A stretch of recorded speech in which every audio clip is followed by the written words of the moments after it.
Hello, welcome back to another video. I guess tonight is just the night where I'm fueled by midnight. I'm up late, probably gonna be up for a while longer. My rhythms have changed. I've been traveling a lot, and I have a lot floating around that I want to express. And so this video is probably going to be titled something like, you're called to visit or move to that place for a reason. There are spirits, there are energies, there are patterns, there are keys for us, connected with us in different geographical locations. And this is a phenomenon that I've observed from multiple different lenses. One, primarily, and what I'm going to talk about is personal experience, and another one is also connects to personal experience, but it's through the lens of astrocartography, which just popped up. So maybe this will be, validating or confirming for someone who is curious and wants to hear. So I'm going to explain astrocartography first. I don't know who's watching this, but if you're here, you're probably into mysticism and esoteric sciences and the natural world, and observing patterns in different systems of patterns in the natural world, and esoteric sciences, I would call them. And so, by the way, if you hear background noise, it's because I have an ambience video playing. This is the second video of this night that I'm recording, but I'm probably going to space them apart when I upload them. But yeah, I have my snowfall and fire crackling sounds on behind me. Well, behind you, but in front of me. So yeah, astrocartography is similar to astrology in the sense that astrology sort of maps planetary cosmological phenomenon onto the body and the psyche. So astrocartography, and the best way that I can explain it is the observation of the globe during the snapshot moment of your birth, and how the orbits or the lines of the planets are mapped onto the Earth. And I think it's I don't know exactly how it's calculated, but I'm gonna guess it's based off of the orbits and kind of like directly above that line on the Earth, like where the planet moves, and as the Earth turns, how the orientation of those planets in space project onto the Earth. And everything carries energy, everything influences everything. Everything is so unfathomably interconnected. And that's reason enough, at least for me, to, be curious about anything and everything. So yeah, astrocartography, specifically, you can actually Google astrocartography chart calculator, and it'll have you put in your birth details, time, place, date, and then you can see a map of the world and where your planet lines kind of intersect and overlap and everything. And so in astrology, different planets have different meanings, resonances. And Pluto is the bringer of death and transformation of other things. And my Pluto line literally crosses right over the island where my dad died. So that's case study number one to validate astrocartography. Number two, my moon's node. I'm not sure what the node is. I think it's something about the direction of the moon, something. But the moon itself correlates with emotional nourishment, the mother archetype, the heart, intuitive capacities, and the moon's node relates to aspirations and dreams. I want to say it's similar to the ascendant or something, but there's something about aspirations and a quality that exists under places where the moon's node line runs, it's this energy of like supporting the actualization of dreams and whatnot. And I had this whole journey of feeling intuitively pulled to the Hudson Valley in New York, where I moved, and I lived for 2.5 years, and I had a whole crystal clear chapter of my life there and why I was pulled there. And leading up to that, all of the cosmic communication that encouraged me to be there, and then the ancestral reconciling reconnection work that I did, not even intentionally, but I just found myself there and created this like ancestral genetic spiritual closure and cohesion around some certain things that are hard to explain in a soundbite, but I'll get to them. And my moon's north node crosses really, really closely to the town that I lived in. And I would say maybe 50 or 80 or 100 miles north of where I was, my moon's node line actually crosses right through the town up there. So it's like, imagine this is the Hudson River, I'm over here, and my moon's node line goes like right up here. So it was like right next to me. And that was a place where I lived lots of dreams. It felt so dreamlike. I remember when I first moved there, I felt a constant day and night. I would wake up with this feeling and go to sleep with this feeling. For the first solid year I lived there, I felt a constant, like scintillating, magical, whimsical, wonderful, otherworldly kind of energy. And the landscape itself was gorgeous, but I've never felt that way before in a place. It was magical, and I felt that feeling day and night, and that quality was what I had felt years prior in bursts and whispers and pulls. Like these strings in my soul and in my heart were pulling me, and I would have visions and dreams of upstate New York. I would go to sleep. At the time, I was communicating with my dreams, and I used an African dream seed pod to help me. I would pray to it, and I would, sorry, the story is very PC, but there's lots of different moving parts. But in short, I was on the beach one day. This is the African dream seed pod story. I was walking, and there's this so right now, I'm here in Florida right now. My mom lives here. I'm at her house. And I used to live right on the beach. She moved inland earlier this year in the spring. And when I lived on the beach, I was there for 6 years, from 2016 to 2022. And I would take walks on the beach all the time. And over the years, there was this coral shrine where found objects would accumulate more and more over the years. And eventually this small miniature found object city grew, and there were little pieces of coral and driftwood and shells and all these found objects. And I think there were some hand painted signs or rocks or shells or something like that would find their way in there occasionally. And so I was walking past there one day, and I saw this hard brown seed pod shaped like this, and they float up from the ocean every now and again, but extremely rare in my experience. Wow, this is just giving me such full circle echoes of deja vu retelling this story, because there's so much that pieces together. But this video is about the intuitive pull that you feel towards certain geographical areas, and this is my encouragement for you to follow that.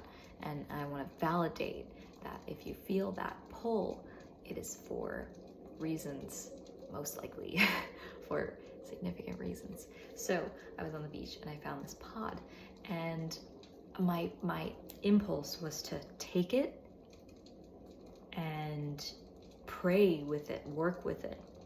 But my mind said, leave it there. Somebody intentionally placed this object as a ritual ornament implement on this shrine. It's a communal shrine, don't touch it. So I walked away, but my body pulled me back. It was like a violent whiplash feeling that pulled me back there. And I was like, I got flushed in my face, and I remember my heart got faster, and there was this like immediate like, you need to take that thing. It was a very visceral experience for me. So I listened and I picked it up, and I heard, sleep with it, pray to it before you go to sleep, before you dream, work with this, put it under your pillow and pray to it, dream with it. So I did that for a few months, and I would talk to it before I went to sleep every night, and I would pray to it like I would pray to God. You know, I just connect with my heart. And speaking in prayer is done both consciously and with a focused direction, and without even thinking at all. Like, existence is a prayer. There's a quality that either I can isolate and squeeze and turn into words or whatever, or I can just live in it and exist in it, and I don't even need to think about it. And that is prayer. It's life, it's the energy, light, it's all the same. And so I would basically bring the spirit or the energy of the seed pod into my prayer, my living spirit, and I would intentionally invite this spirit and this energy to communicate with my spirit, my psyche, my energy. And oh, we're about to get an ad here. I'm gonna mute this so we don't get bombarded. Okay, skip. There we go. Back to our fire crackling and snowfall sounds. Okay, so yes, the pod. I would pray to it every night and sleep with it and dream with it. And before I would go to bed, I would sometimes speak aloud. For example, I would say, I'm going through this in life and I have this question and I am processing this and I'm figuring this out, and this is unknown to me and this is known to me and this is... I would basically... There's a sparkle on my sweater, like catching my eye very dramatically in the corner of my eye, reflecting some light. Yeah, but I would speak to it, and I would share my soul and my spirit and my heart with it. And so, yeah, I would open myself before I would go to bed. And what that created was this pattern or this experience where I would wake up, but before I would wake up, my dream would be kind of closing, and then there would be this liminal space between entering my dream and my waking consciousness.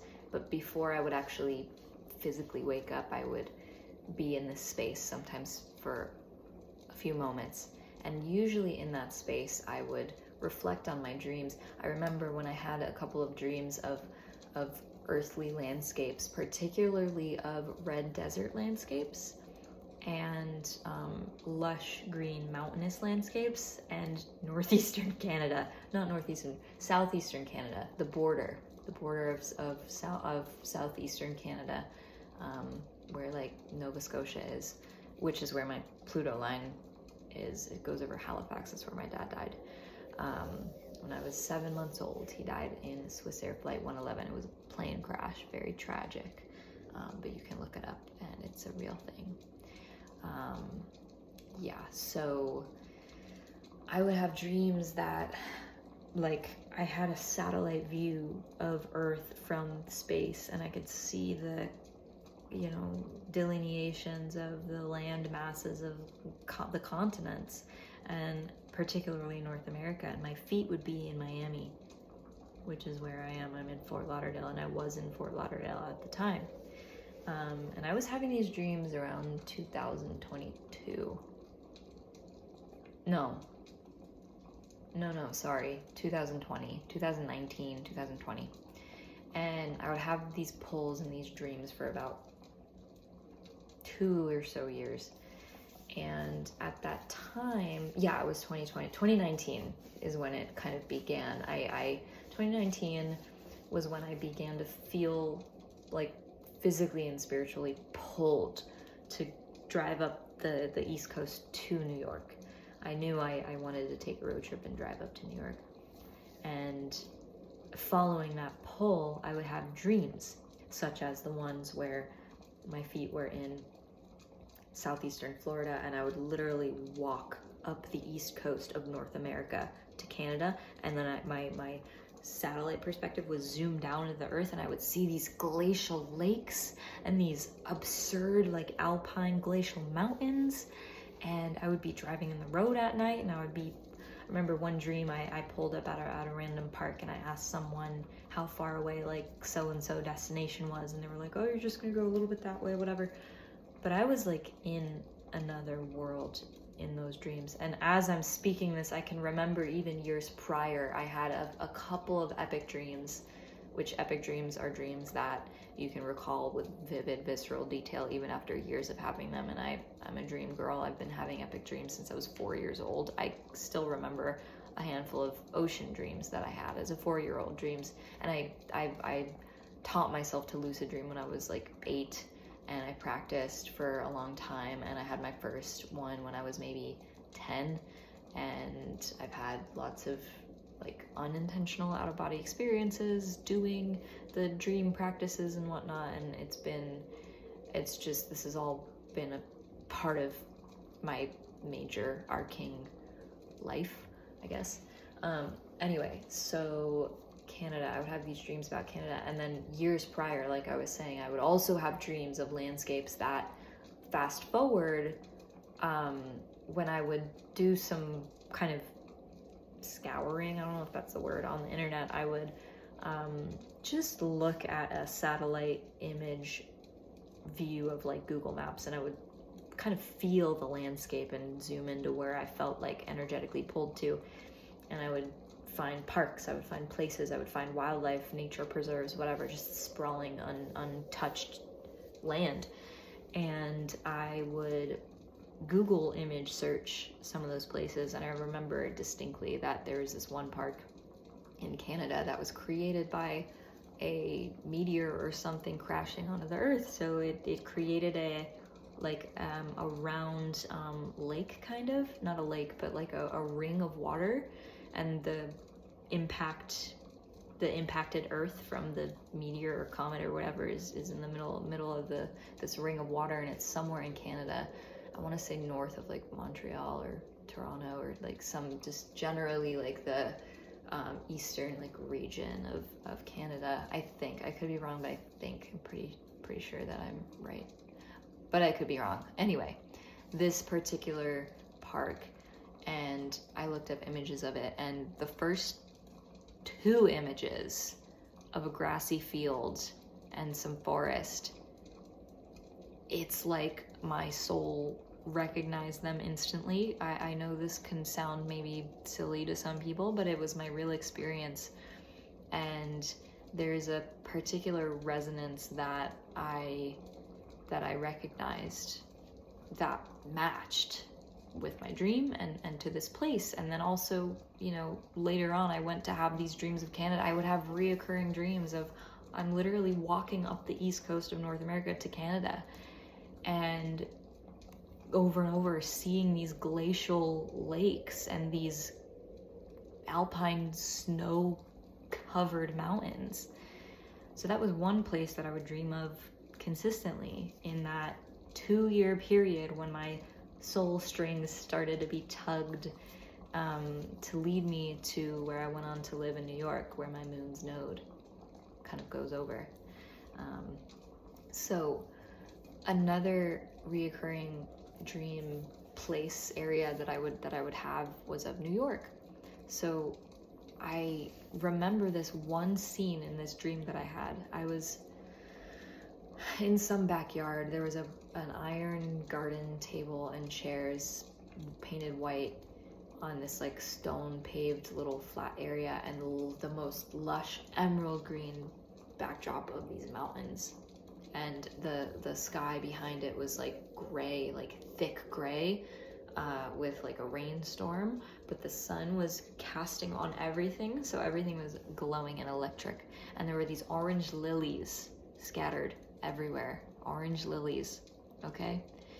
When I woke up from that dream, when I was in that in-between space I was talking about, when I was praying to my African dream seed pod, which I forgot to tell you about how I found out it was an African dream seed pod. Anyway, in that in-between space, when I woke up from that dream and from other dreams that I had that were similar feeling, in feeling, like the energy signature was similar. And I would hear, it's New York, it's upstate New York. That's where I was pulled to go. And so I would have dreams about upstate New York constantly for a couple of years with the Canada dreams. And I also would have dreams of the Southwest and a desert that wasn't in the United States, but it was mystical and absurdly, unbelievably, unfathomably, wildly beautiful. And I later realized that it was Israel that I was dreaming of, and then I went to Israel in summer of last year, summer of 2023. Why does that feel wrong? No, that's right. I went there in summer of 2023 and I saw some of the most surreal desert landscapes that I've seen in my life. And when I bring them up, they literally create heat in my physical body. I'm getting flushed, and I'm sure you can feel my heat and my passion and love for the beauty, like the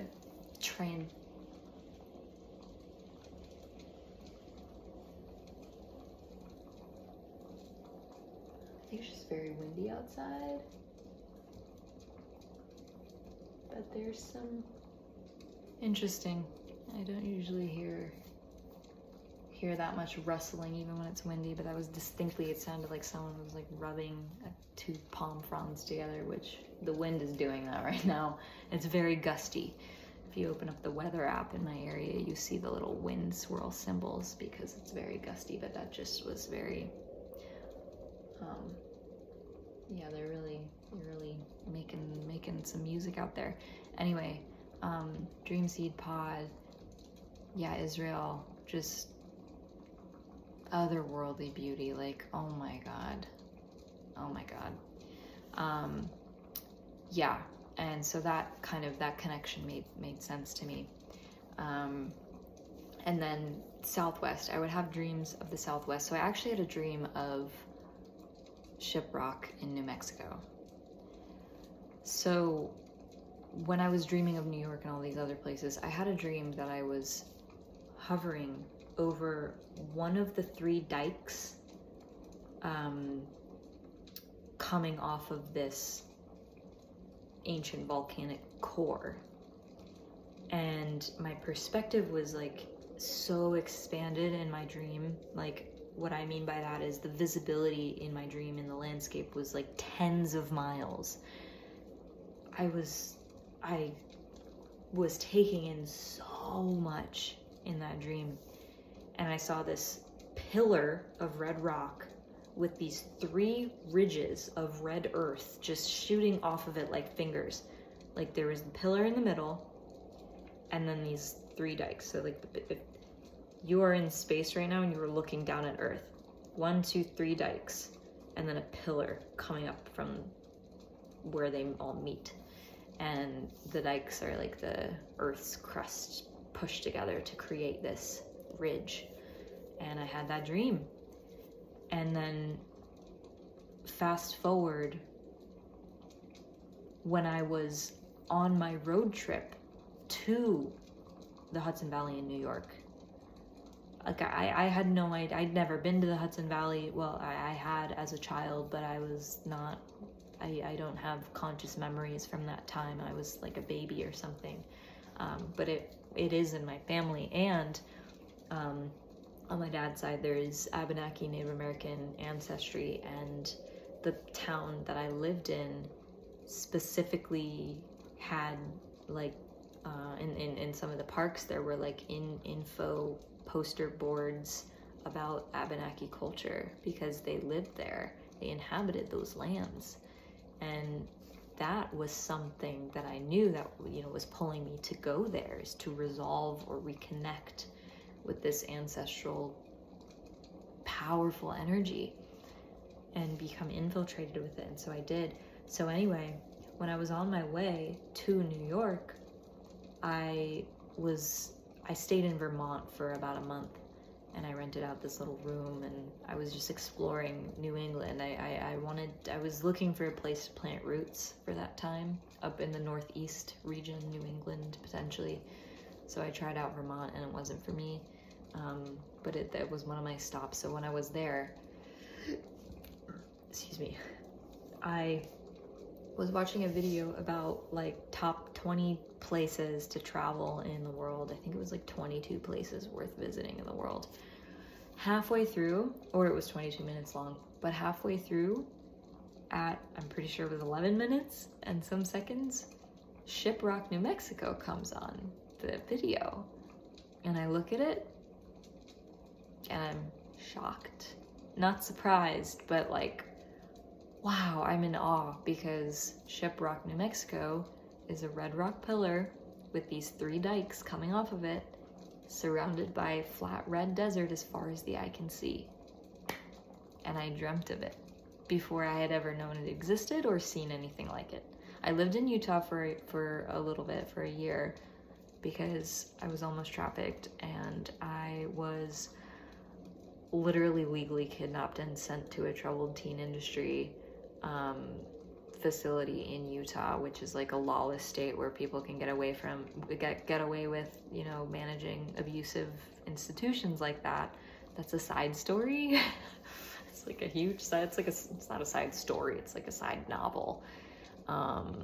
It's a side series of novels, I should say. But yeah, I've had a crazy life. I've had a lot to share. I have a lot to teach. This is why I have a YouTube channel, and if you're here, you're super special, and thank you for listening to this, because it means the universe to me, and I'd love to know who you are. So if you made it this far, leave me a little palm tree emoji and a little explosion emoji, okay? That'll be our secret code. Yeah, okay, gotta adjust my pillow.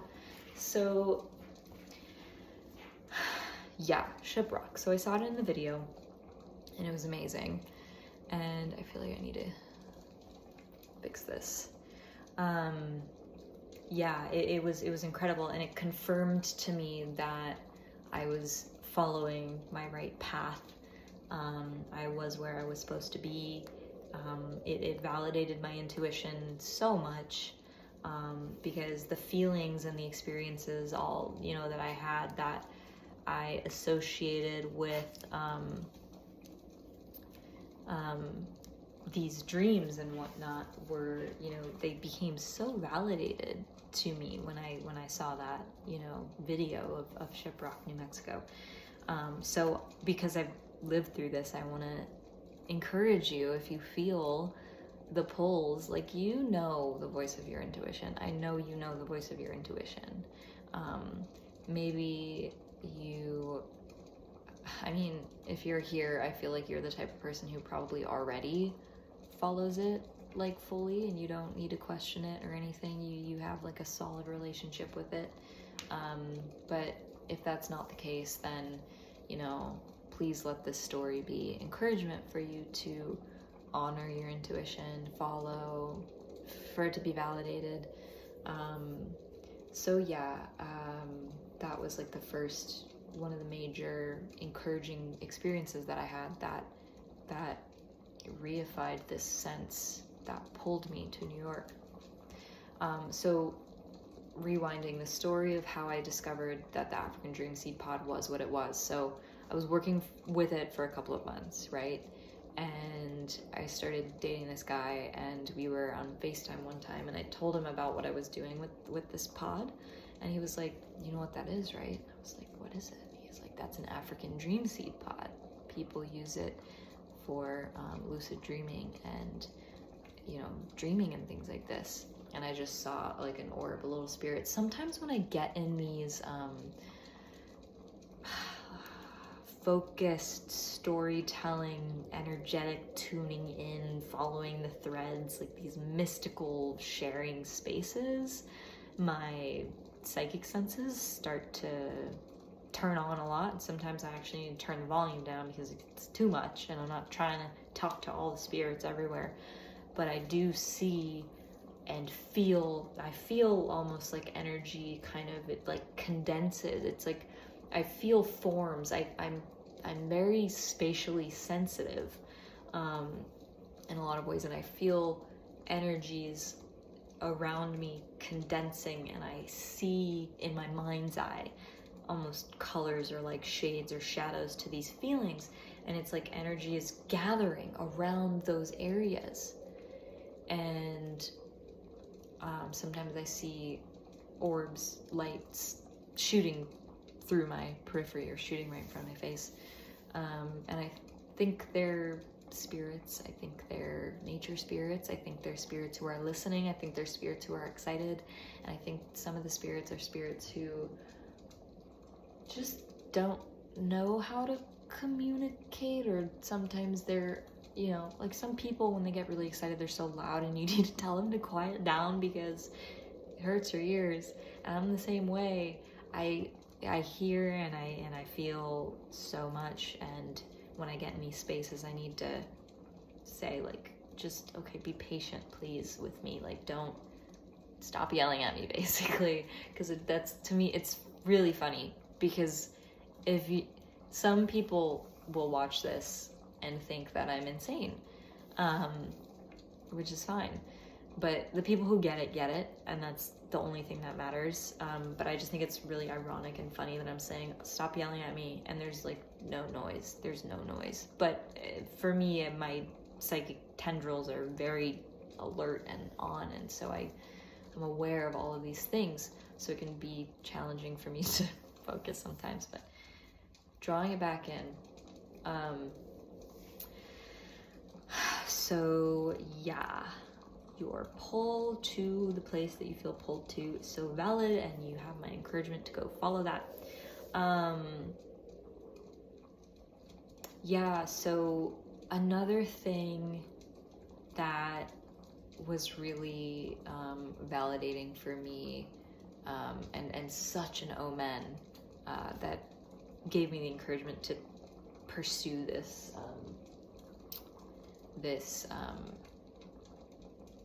journey towards where I was trying to go. These, man, I'm not even kidding. I don't care if nothing is happening or visible or moving, but it's like these spirits and energies, they just draw my attention to these different parts of the room, and it's like distracting, honestly. So I want to actually focus and tell this story. It's also late, you know, it's very late. Yeah.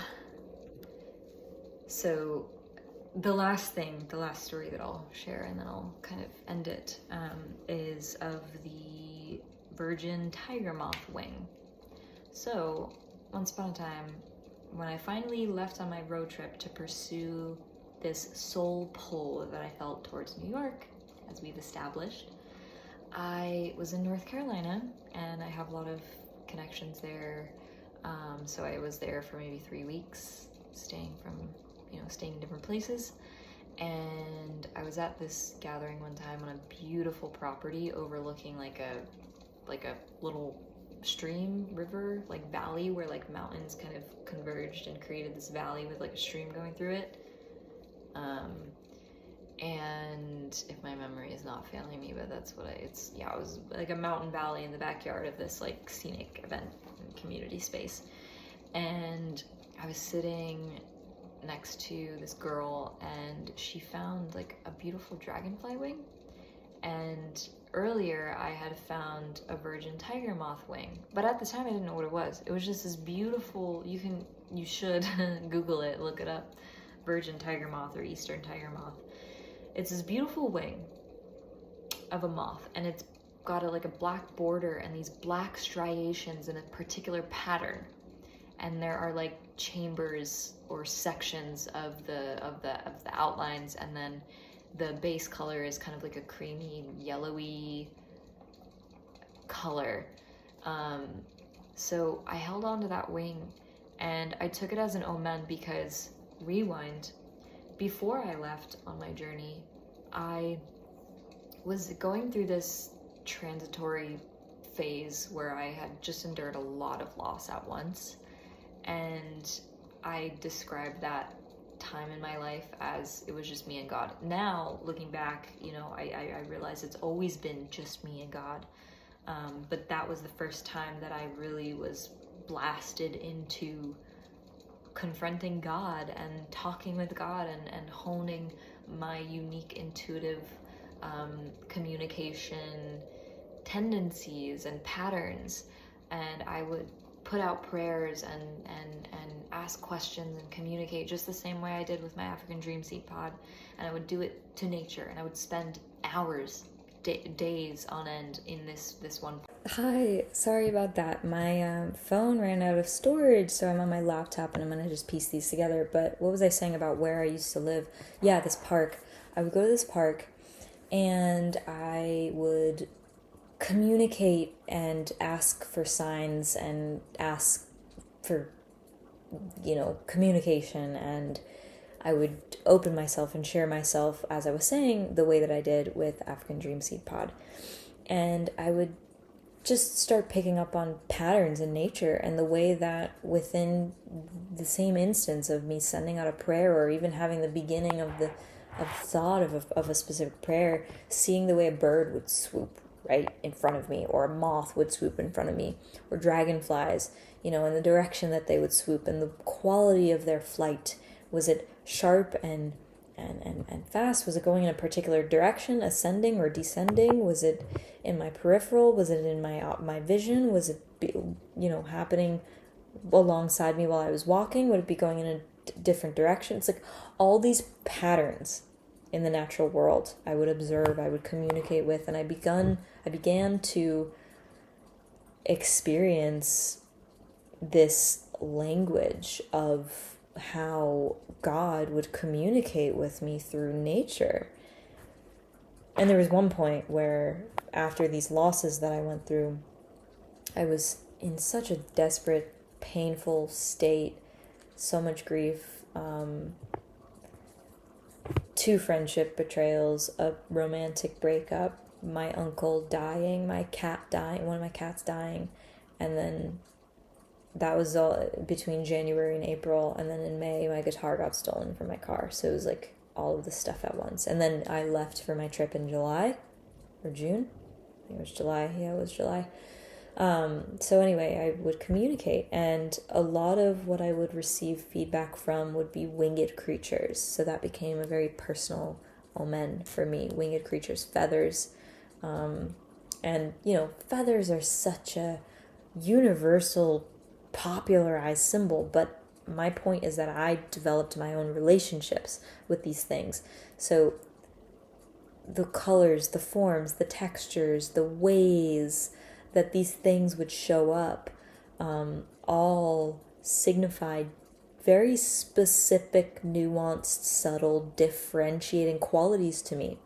Okay, so one time, just to give you an example of the most poignant, you know, association that I have between, oh, that's what that noise is from. There's the sprinklers going outside, so it was probably them like blasting against some like the window or the trees or whatever that caught me off guard before. Yeah, so I was feeling so much grief, and I said to God, God, I don't understand why I feel this way. I don't understand what this is, and I don't even think that it matters that I know. But what I need is to know that you are here with me in whatever this is. Please show me. So I went off to my secret little spot in the woods there's like a dirt trail off the main trail, and there's like a little private, dense, tropical woods foliage area between the dirt trail, which literally has thick canopy. Sometimes you have to duck to go through it. But yeah, in the like forest to the side of the path. And on the side of the path, there's like the woods, and then there's this like waterway that you can kayak down. So I was between the water and the path, and there is like a little hill. So I went off the path and I sat by a sea grape tree and I prayed that prayer, and I wept. I cried for like 45 minutes. I was just there with myself. Then I walked back up on the path, and right across the path, a tiny owl this big flitted away. I had scared it away, but it was right across. It was right across from me. And then I started walking towards it. I saw it in the distance. It was maybe 10 feet away or so. And it was this little brown owl with these large eyes. And I was telepathically asking it, can I come closer to you? Because we have to respect nature. We have to be sensitive to creatures and plants and spirits, everything in nature. Because, sometimes, a wild animal will allow us to get close to it. And it's a gift from that animal. It's a gift from them. And yeah. And other times, I think culturally, at least in my Western upbringing world, especially in parks, a lot of people will I just remember being a kid, and like other kids were such menaces to animals. Like these groups of boys would throw rocks at geese. And I'm proud of my mom that one time, because she was like, hey, stop that. Don't do that. That's mean. That's so mean. Like, don't terrorize these geese. They did nothing to you. It's like, we don't want to encourage that behavior. And then, yeah, I just can remember. I mean, just the way that people, like, I'm so sensitive and attuned to subtle energies. Like, it is like my life passion. It is one of my life callings. And I think I'm more quiet or sensitive than most people that I encounter because of that. And, so I use that, and I communicate energetically with animals. And when I was in the woods this time, seeing this owl, I brought up in the same quality and way that I would, set a prayer up. I set up this communication, this question of, I acknowledge you, I recognize you, I can sense your spirit and your presence in the same observable vicinity as me, and I want to check in with you and see, are you comfortable with me coming more into your field? Can I take a step closer to you? How close would you like me to get? Am I allowed to be here in front of you, with you, like this? It's extremely intimate, to be in the presence of wildlife. So I would do that, and what would happen was I would feel and hear instructions, take 3 steps forward, and I would take 3 steps, and I would hear the quality, I would hear instructions and feel, because I have spent years observing subtle patterns of my own emotions, my own psyche, and the interaction is between those things and my outside world. And that's basically where animal communication comes from, and communication with elements. This is kind of a side thing, but I used to communicate with wind and lightning and fish when I lived in Florida, and I would do the same thing. What I'm saying is I would do the same thing that I'm describing now with the owl, with wind, with lightning, with fish in the ocean, and I would get result. Like, I would get answered. I would receive answers. And based off of the phenomenon that I would observe physically, it would validate my senses in the directions that I felt. Okay, you want to see a brilliant display of lightning? You want to see a pencil streak across the sky? Walk over there on the pier, on the boardwalk, and wait 5 minutes. count them, 5 minutes, and you will get your show. And that would happen. Okay, you want to see the most dramatic display of wildlife creatures in the ocean? You want to see large fish in the ocean? Okay, I'll tell you what to do. Walk over here. Wait. Just wait for my instructions. Okay, now go over there and wait 7 minutes. Okay, I would literally hear these things, and it wasn't as obvious as me talking into a camera and saying this to you right now. It was a subtle feeling, and I've taken all this, and I do read, like I did tarot readings for years. Since I was 13, I was playing with a tarot deck, and I'm going to be 27 in a month from now. So for about, almost 14 years, I've been playing with tarot and whatever. But for my life, I've always been sensitive to subtle realms and paranormal things. And this is actually so nice that I'm up against a wall, and like I feel like there's something about having nothing against my back that I think makes me a little more sensitive or more crazy, or feel less secure or less grounded. So this is really good for me. And I'm not like seeing anything that's behind me in my camera, so that helps as well. So anyway, communication, telepathy, whatever. So and then with the ocean thing, when I asked to see the large ocean creatures and I listened for the instructions, I saw a school of what I'm assuming were like yellowfin tuna. They must have been between 6 and 8 feet long, and it was a school of these silverfish with yellow fins. And at first I thought they were dolphins, but they were these massive fish. So I would do that. I would practice that. This is a skill that I practice. So anyway, I did it with the owl, and I got within like 5 feet of it. Okay, so I had done the prayer. I was grieving. I asked to be seen, whatever. So I get as close to this owl as she will let me, and I think it's a female because she had like a nest. There was a nest of babies in the distance. They were calling for her. Oh my God, tiny, tiny little owl babies. 4 of them in the nest that I could see. So I got as close as I could to her, and I saw her huge, huge black eyes, and I said, wow, like, okay, God, like, why did you place her in front of me? Why are we here together? And then I heard wisdom, sight in the dark. That's what owls symbolize. And our eyes were locked, and I thought, wow, thank you, God. Thank you, God. This is an extraordinarily beautiful gift.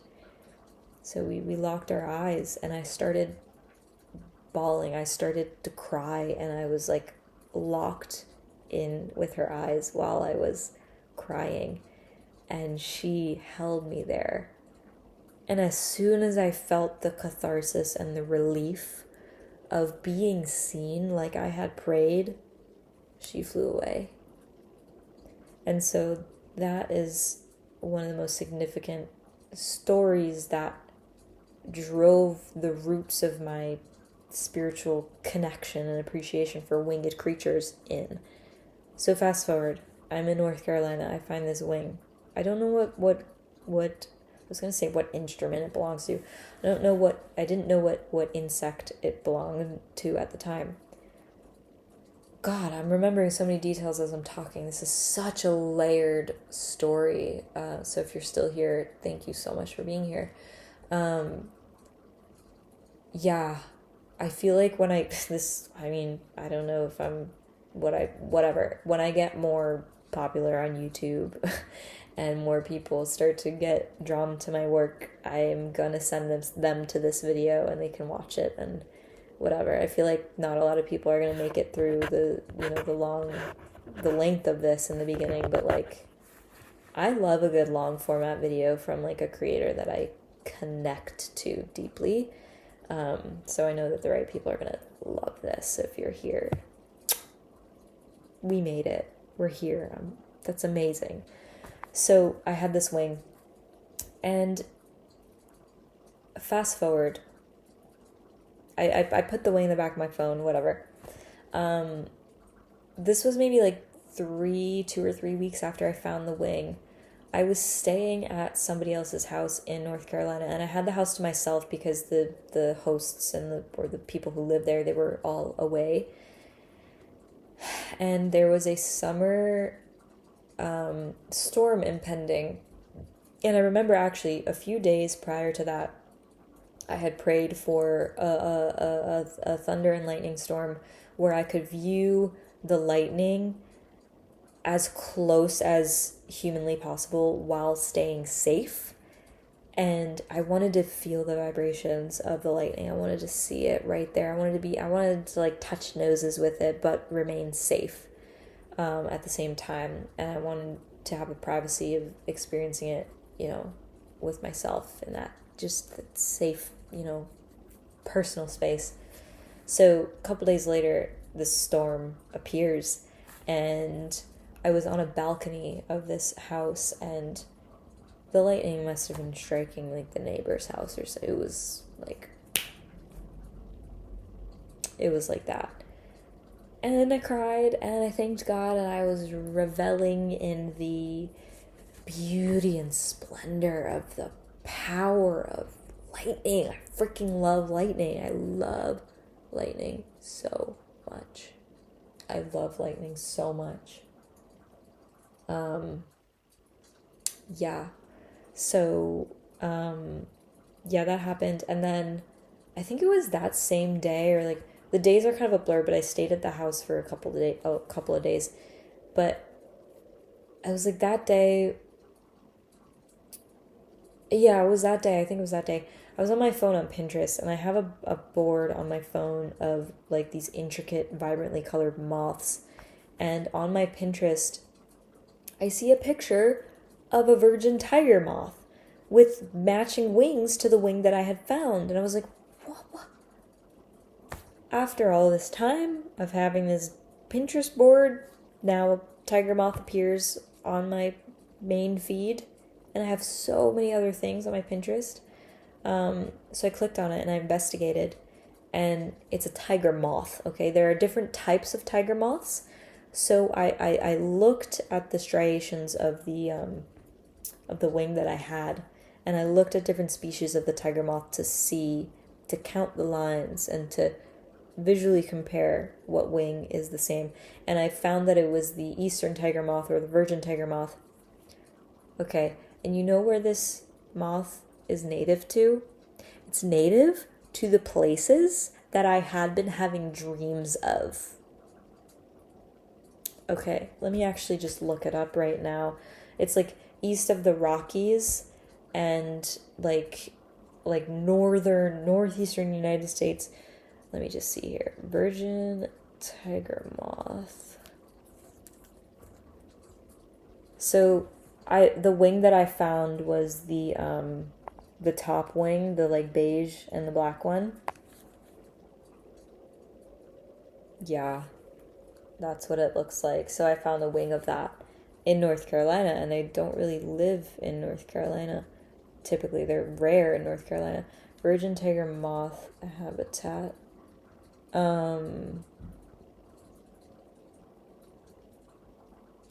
It's found in the United States from Maine to Georgia. Oh, okay, I guess it is North Carolina. Okay, let me see. Eastern tiger moth. Because what I read about it, eastern tiger moth. Sorry while I look this up real quick. You can skip forward if you want to like look for where I'm talking again. Eastern tiger moth, where do they live? Yeah, there are different kinds of tiger moth.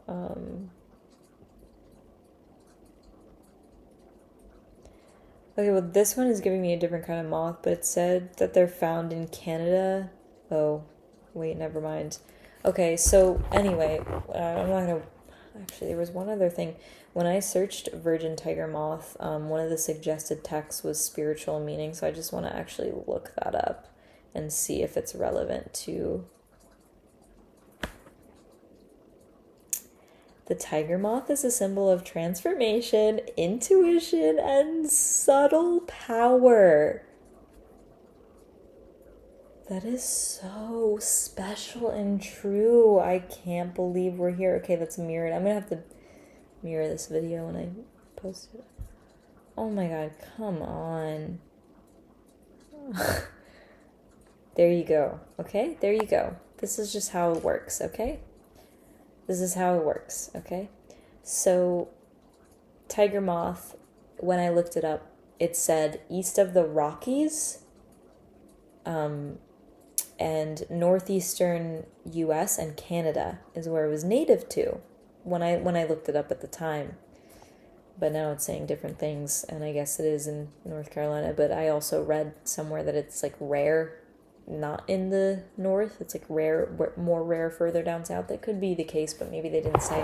I don't know. Anyway, wow, that is incredible. God freaking speaks. If that is not a testament to God, what the heck?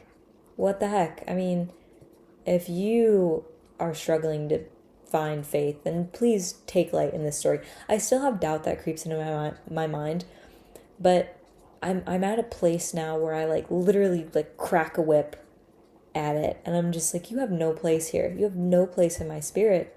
Doubt, get the fuck out of here. And it usually works. Usually works. Sometimes I need to like focus my mind and kind of like, you know, have a little discipline and just do something to like ground, like anchor my mind in the version of reality that is heaven on earth, that is faith, you know. But gosh, this story is so layered and so deep. So the moth was native. When I looked it up at the time, it told me that it was native to these particular areas that I was dreaming of, okay? Like around the Rockies, Canada, northeastern United States, Canada. Okay, so I had that, and I associated it with this wing. It was like a symbol, like an omen of, or like a reminder that I'm on the right path, because this wing from a moth that was native to the places that were speaking to my soul is literally, I looked down on the stone that I was sitting on, and the wing was right there. Okay, so we came together. It was like, yeah, we were meant to cross paths, me and this wing. So I put it between the layers of my phone case. My phone case had like 2 layers that you could like pop off and put back on. And when I finally got to Vermont, and I was telling one of my new friends like the story of this moth and how my intuition took me here, I went to open my phone and the wing was gone, but I had it up until that point. Like I had it. And I took that as a sign that I was kind of being released. Like I made it to my destination. All these talismans and omens and supports or whatever, they took me where I was supposed to be. So that's the story of the moth wing and how winged creatures are significant to me, and how your intuitive pulls that you feel to go to that area. I'm just hearing like, go. Somebody needs to hear this. I don't know who it is, but you have been feeling a call to go to this place. You know where it is. It could be like 3 places. It could be a couple different places. It could be like 7 places. Yeah, and I'm seeing the number 7, and I'm seeing something about like grasslands.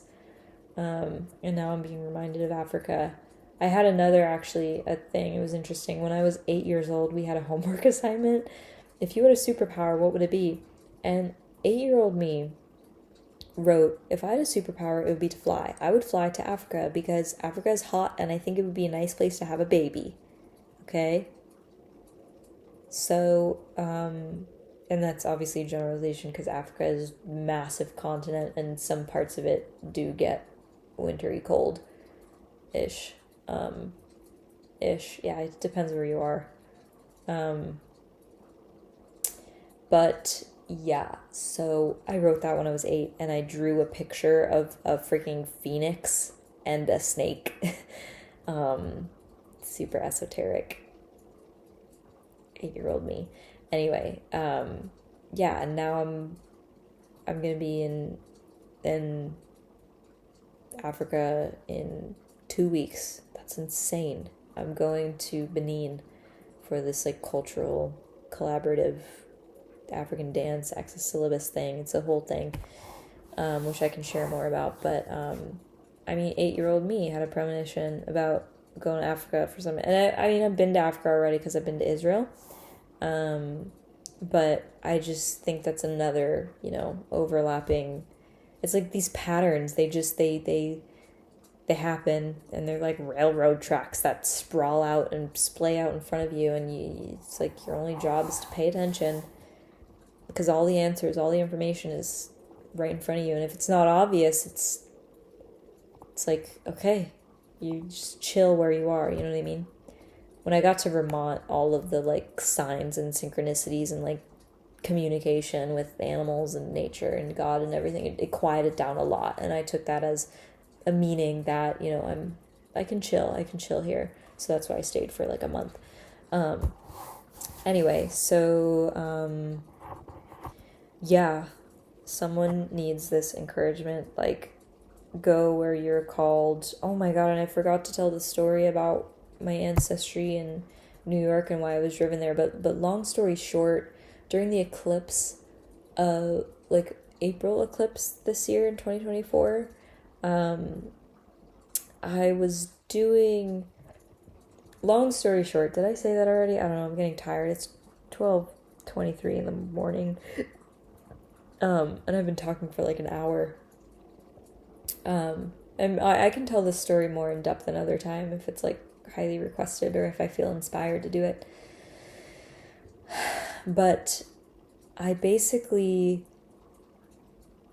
was seeing this therapist at the time, and we did somatic work together, and we would do these like journeys, and sometimes I would have spontaneous past life memories emerge, and I knew that they were past life memories because the energy signatures of these experiences mirrored patterns in my present life, but the characters and the circumstances that I would see in these memories and visions were different to my present life. But the energy signatures and the threads and the characters, like the souls, they were all the same. And I had this one memory where I was doing this journey to trace back the root of a particular emotional trauma pattern, to go in and uproot it and loosen it up and liberate myself even further. So I had a memory of in this experience, I saw the number 7, and I saw a circle of Native American Indians sitting around a stone circle with smoke coming out of it, and there was a teepee in the background, like a hide teepee, and they were on these grassy hills, and the sky was like overcast and fluffy gray overcast, fast moving clouds, like some kind of like front moving in, like a weather front moving in. And I knew that they were waiting. There was this energy of like they were waiting for something. They were communing, and they were in a very contemplative energy together. And nothing was really happening, but they were just waiting, and there was like a serious kind of heavy energy, but there was also a lot of love and familial like strength there. And then that was associated with the number 7. And then I saw the number 5 and a white, almost pop. The feeling, the quality of the white pop was similar to the energetic signature of a soul leaving the body during death, which I experienced through a dream when my uncle died in April of 2020. I dreamt of his death. I saw it, and he like, it's like he took in one last breath, and his breath expanded beyond the capacity of his body, and it just popped, and then white, and then I woke up. And then I went back to sleep, and then I woke up again, and I saw a text that I received a couple hours before I woke up the second time, saying the time.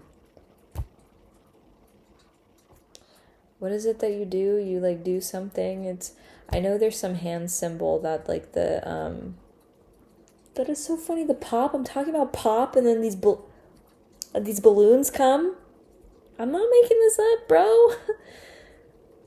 tiger moth symbolism and the balloons. What is it? I don't even know what it was. It might happen again. But I know when you make certain shapes with your hands, you get different things.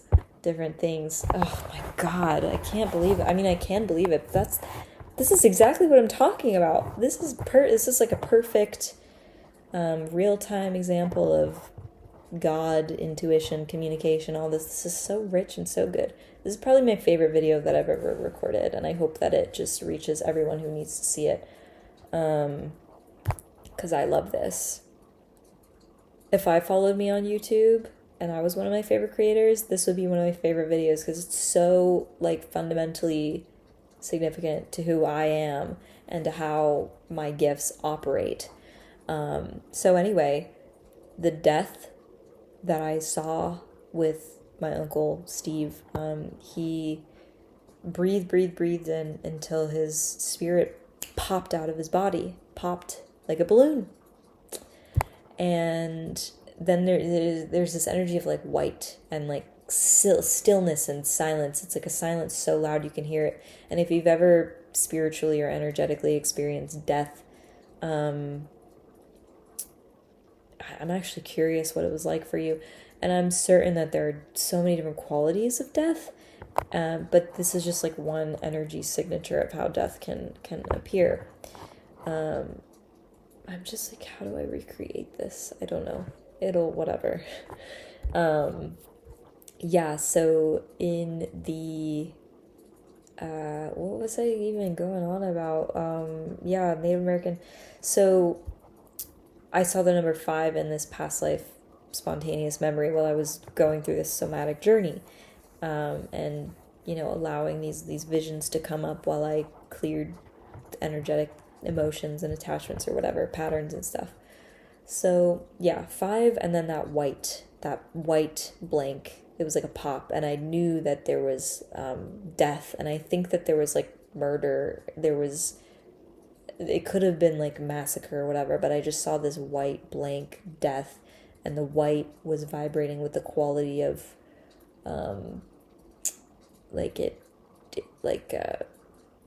yeah, whatever. I don't need to repeat myself. I'm kind of getting a little tired here. So yeah, and then I also saw an image of a wishbone. So one bone that splits into 2. And then I came back into myself, and then I recognized in that memory of the Native Americans sitting around the stone circle, I knew that the number 7 represented, these were my ancestors 7 generations ago. And then when I saw the number 5 and the wishbone and the white pop, there was this energy of like, this is significant to where whatever pattern I was untangling rooted from. And I got the impression that 5 generations back was when, or I like did the math in my conscious brain, and 5 generations back was when in my Native American ancestral line is when the Native married someone from a different culture, a different race, because I'm pretty sure I'm a 16th, so 8th, 4th, half, whole, or a 32nd, I don't know, I forget. But whatever it is, I did the math. So what would it be? 5 would be 2, 4. I'm sorry, I'm too tired for this right now. Anyway, so 5 generations back was when my Native American ancestor married off with someone or had a child with someone from a different race or culture and created my lineage, because my dad was an 8th and I'm a 16th. Is that it? Or he's a 16th. God, I always knew this, but now I'm forgetting. I'll have to ask my mom. But 5 generations, whatever that is, that's what I am. I'm 5 generations diluted. I don't know if that word's offensive. I don't know, but you know what I mean. 5 generations split or removed, or yeah, whatever. Anyway, so I had that memory. And after that memory, crazy things started to happen in my life, as per usual. That I don't really want to get into. It's personal family stuff, and it's just unbelievable changes happened. And I understood that moment to be the catharsis, like the zenith of the reason why my spirit was drawn to the Hudson Valley in the first place. I was meant to go there to work out this ancestral tie, this thing, this karmic thing, whatever it was. I knew that.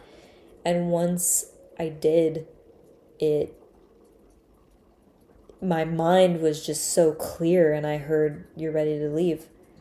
And that's when I started the process of putting the house on up for rent. It's a family property. We rent it out. And yeah, that's when I finally did that, to rent it out. And then I, went off to go live full time in my RV with my cat, which is what I'm doing now. And I'm just visiting my mom's house. I'm not staying here. But yeah, so that was that. And wow, this has been a time. This has been a story.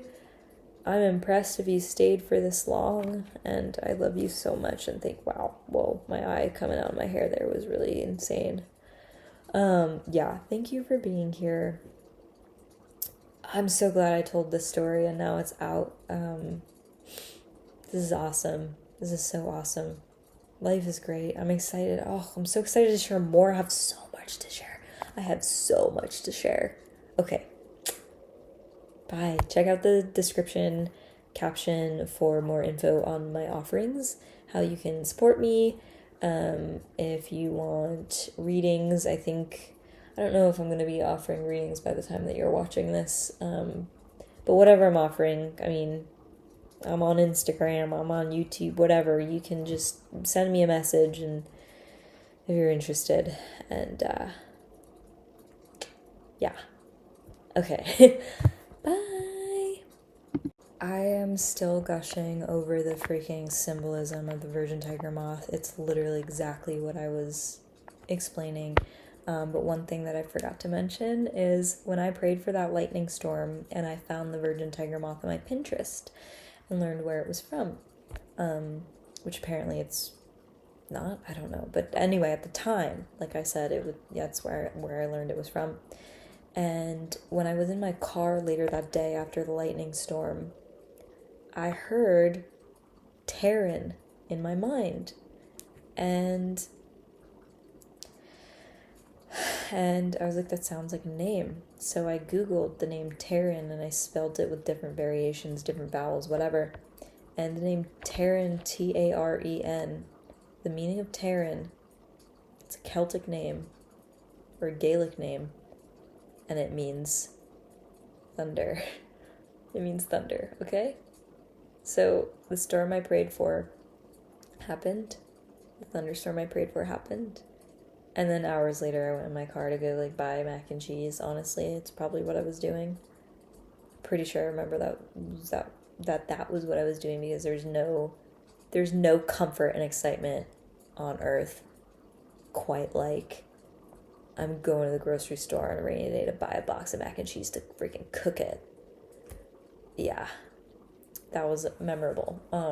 Yeah. And the name Taryn popped into my mind. I never heard that name. I never remembered that name if I did hear it. Taryn? It's not very common. And so I looked it up. And it means freaking thunder. Okay, so we're just adding to the list of amazement. God is so good, it's unbelievable, and I pray to him that everybody gets to experience him in a way that's so personal to them. So, okay, now I'm really done. I love you.